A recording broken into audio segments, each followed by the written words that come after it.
Hello guys, let me share with you this picture, places, stories, and good recipes. This is the famous restaurant here at Hong Kong. Yung may view siya sa likod guys. So ayan. So kapag kumain ka dito, may looking out view na napakaganda. So dito yan makikita sa K111 sa TST guys. So last time when I saw this, kasi sa videos, sabi ko parang ang interesting niya, pero medyo pricey dito guys medyo pricey to restaurant. So let me treat myself to this famous restaurant here. So ayan, so with Ate Luyeni. So ang ganda dito, pero mas maganda yata to sa gabi guys, kasi yung view nga ay maganda yun sa gabi, hindi sa araw. So ayan, so ayan, syempre, naghintay talaga kami para dun sa may window side na table. So, ayan. So, nakakuha kami dito ng window side table for waiting for 30 minutes. So, ayan, magkakakuha ka na din ng window side table. Dahil birthday, so pagbigyan natin ng sarili naman natin, guys. Para ma-achieve din yung sarap. Yung pinaghirapan mo, ganon guys, ganon. Dapat i-treat yourself. Kapag pinaghirapan mo yan, i-treat yourself din. So, ayan guys. So, usually, I like food. Kaya, ayun, yung try namin dito. Pero naghahanap talaga ako ng satay guys. Kasi, sa SG is may masarap na satay. Dito sa HK, syempre, hindi ko pa kasi alam. And then, medyo new pa ako dito. So, I haven't explored yet around HK. So, ayan yung view guys sa likod. So, di ba, napaka-amazing view here. So, ito yung satay na na-order namin guys. So, ayan. So, nice. Pang Instagram lang talaga siya guys. Pang Instagram foodies. Yon, ganun siya guys. Pang Instagram foodies lang yan siya. Kasi ang pricey niya. Pero ang yummy guys napakasarap yung food dito, especially the burger. Ang sarap. Ang price din nila, ang sarap. Sarap yung food dito guys, cakes nila. At complete dito, may mga drinks din dito guys. So kaya lang, hindi tayo umiinom guys. So ayan, actually, ang gusto ko dito is watermelon. Pero wala silang available na watermelon na shake. So kumuha na lang, umorder sa Ate Luyeni ng gata. Gata talaga guys. Joke. So buko yun, buko shake yun siya guys. Pero sabi ni Ate Luyeni, parang gata siya. So ayan, dahil after namin kumain, so syempre para matunaw-tunaw din yung kinain namin guys. So umikot kami, medyo maulan dito that day. So umaambon-ambon, pero ngayon nag-stop din naman siya. Ayan, so syempre maulap. So ito yung yung tinatawag nilang Avenue of the Stars dito sa HK.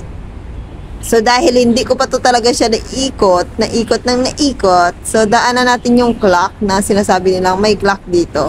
So dito makikita mo yung view na yung love to take photo din sa SG na yung palm tree. So ayan, dito meron din yan siya. So puntahan muna natin, pero daan muna tayo dito sa Avenue of the Stars. So ito guys, yung view maganda dito ang ganda sa mata, syempre. So, yan. So, nakita ko to dito sa side na to, guys. May daliri. So, daliri to ng mga artista. So, ayan.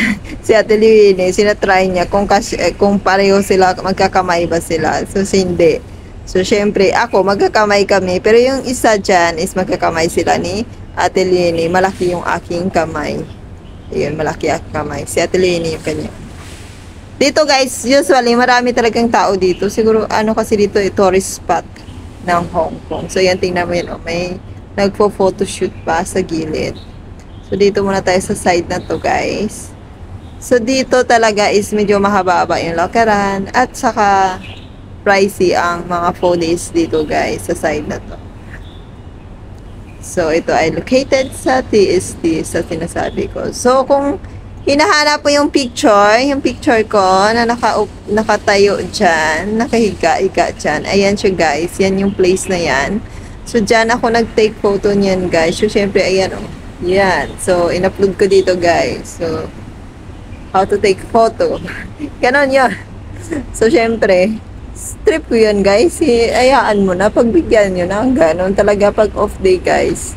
Pag off day, enjoy ang life. Ganon dapat.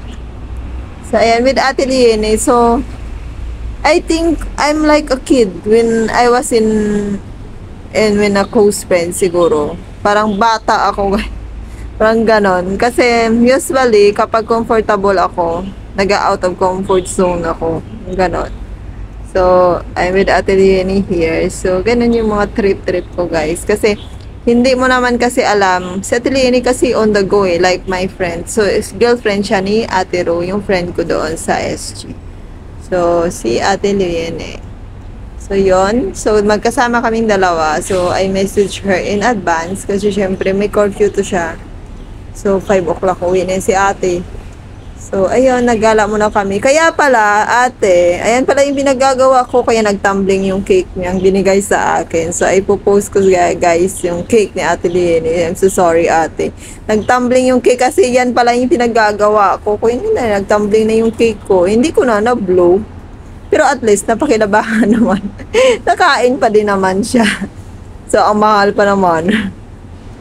Pero thank you so much, ate, for giving me a nice cake. Thank you so much. At kung sino man, baka si Ate Ro din yung nagpabili din nun. So, thank you so much. And, ayan, I enjoyed my day. So, this is how I celebrate my birthday, guys.